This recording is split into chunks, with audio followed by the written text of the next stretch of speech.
صباح الخير عليكم، نتمنى تكونوا بخير وعلى خير وفي صحة جيدة. الجو جيد، السماء صافية، الخضورية موجودة، إذا كل شيء على ما يرام. نتمنى الجميع يكون بخير. هل سترد الإمارات أم لن ترد على العويل والصراخ ديال الكبرانات فيا أميتيا الجيريا رسمي؟ الجميع كان كيتسأل هذا السؤال، وكان هناك من يقول أنه سيردون وهناك من يقول لن يردون على هذه الدولة أو بالأحرى المسؤولين الفوضويين الذين يحكمون الجزائر. بطبيعة الحال أنا أقول مع راسي، قلت لن يردوا ويديروا نفس السياسة، نفس المقاربة مع الدولة الفوضوية في المنطقة المغاربية اللي كيقوم بها المغرب. وكان الأمر كذلك لحد الساعة، وكان أعتقد سيستمر الأمر على ما هو عليه الآن. بالطبع ردت البيان الإماراتية، وأنا كذلك كنت كان أعتقد أنهم غيردوا عن طريق الإعلام فوقاش وأي طريقة. صحيح أنا كنت متأكد أنهم ما يردوش بديك الأسلوب ديال قلة الأداب وقلة التربية وقلة الأخلاق وقلة وقلة وقلة وقلة.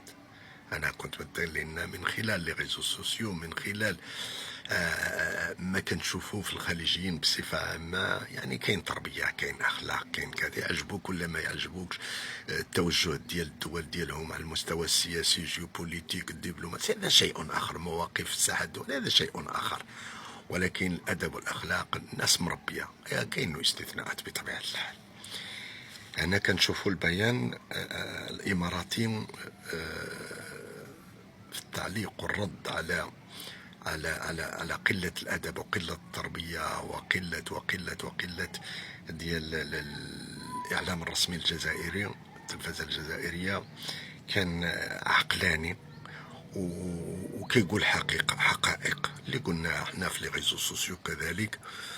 ربما حتى هما ماشي غير ربما كيشوفوا الحقائق اللي كيقولوا المغاربه على الدوله كانهم داروا ريبرودكسيون ديال هذه ونشروها. بكل صراحه ان الجزائر صناعه فرنسيه، يقول البيان الاماراتي. اذا ما عندكم شي تاريخ، ما تبقاوش تستهزئوا بالاخرين في حين انتم كذلك ليست ارض. تقول البيان حكمها المغاربه، سمتهم كلهم هاد الناس الغزاة، في حين ما نتفقش مع اسمهم الغزاة، لأن الجزائر كانت جزء من المغرب، وبالتالي أرض مغربية في عليها مشى صنصال مسكين الحبس، ما كانتش غتستعمل هاد كلمة الغزاة. في البيان قريتو ديال البيان ديال المقال ديال البيان الإماراتي، قريتو الكلمة الوحيدة اللي ما عجبتنيش هذه الغزاة فيما يخص المغرب. الغزاة للمغاربة، للإسبان صحيح، للأتراك صحيح، وللفرنسيين صحيح. إذن ما عندهاش تاريخ. قالك ما كاينش. إذا تبحث عن هوية مفقودة بالصراخ بالكذب، وهي حقيقة لاحظوها المغاربة قبل من البيان الإماراتي، ويغنون بكذبة. تقول البيان الإماراتي مليون ونصف شهيد اللي جاء هذه الكذبة جابها لهم جمال عبد الناصر. تقول البيان، وإحنا قلناها مرارا وتكرارا، وخاصة الإخوان، أنا لم أقولها كثيرا، وخاصة الإخوان اللي عندهم اهتمام بالتاريخ، وكذلك أن هذه الكذبة وصلت ل 6 مليون. الإخوان في الإمارات ما عرفوش أن الكذبة وصلت ل 15 13، وكاين اللي قال 20. إذن كانوا رحماء عليهم. وهذه الدولة الفوضوية في المنطقة المغاربية، تقول البيان الإماراتي، تشجع الانفصال في المغرب ضد الإخوان ديالهم، وتشجع الفوضى في ليبيا، وتشجع الفوضى في دول الساحل، وتعادي العالم. تقول البيان الإماراتي، وهم على حق في ذلك، لما خلاو حد. واللي عجبني في هذا البيان، يعني بيان ذكي، لا يذكر الدول الأخرى، لم يذكر إسبانيا، لم يذكر فرنسا، لم يذكر فرنسا بالاسم. يعني يعني باستثناء أنهم كانوا غزاة لهذا الأرض. هذا حقائق تاريخية لا ينكرها حتى الفرنسيين، ولكن في التحليل السياسي لا يذكرون الدول الأخرى، العكس ديال الدولة الأخرى. ويهاجم على الدول الخليج. الإعلام يقول، الإعلام الجزائري، إعلام العويل، لا فيكتيميزاسيون اوسي، يهاجم على دول الخليج ويهاجم على المغرب وعلى جميع الدول العالم. أنا وجاو لواحد النقطة لأن تذكر كثيرا، يعني كيف كيكذبوا بحال غيسبيغيو. قال لك أن الإمارات أن الجزائر ساعدت الإمارات في استقلالها، وكان هذا واحد الكذبة ما تصورش في الإعلام ديال بوصبع الزرق وديال الكورانات. في حين هنا كتذكر لهم دولة الإمارات لم تساعدونا في أي شيء، لأن كنتم لما استقلنا كان عندكم فوضى فوضى فوضى فوضى في البلاد. من ساعدنا هو المغرب، ووقف معنا في المحافل الدولية. هذا هو الحقائق، هذا هو الحقائق اللي ذكرتهم البيان الإماراتي لهذه الدولة.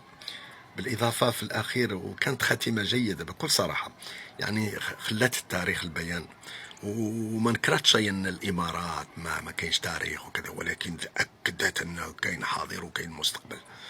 هنا الخاتمة كانت جميلة.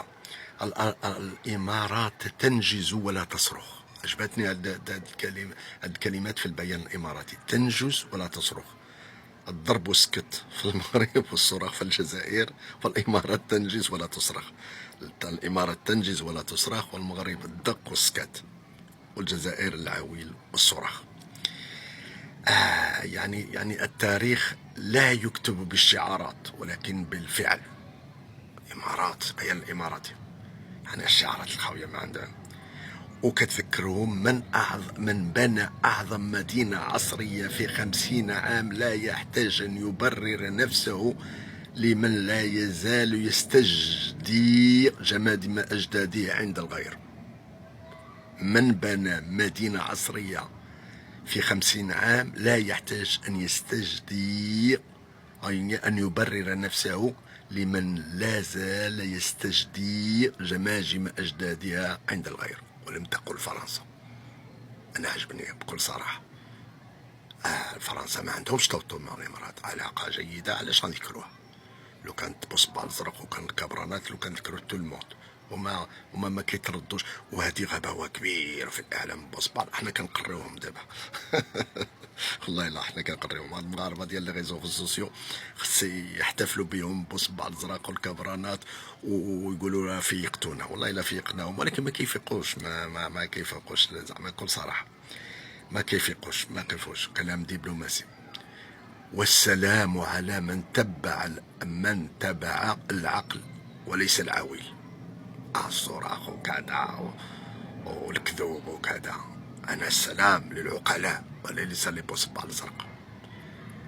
يعني البيان الإماراتي، أو بالأحرى المقال في البيان الإماراتي كان جيدا وجيدا، ضد البيان ديال الصراخ والبكاء والكذب واللا أخلاق لا تربية ديال التلفزة الجزائرية.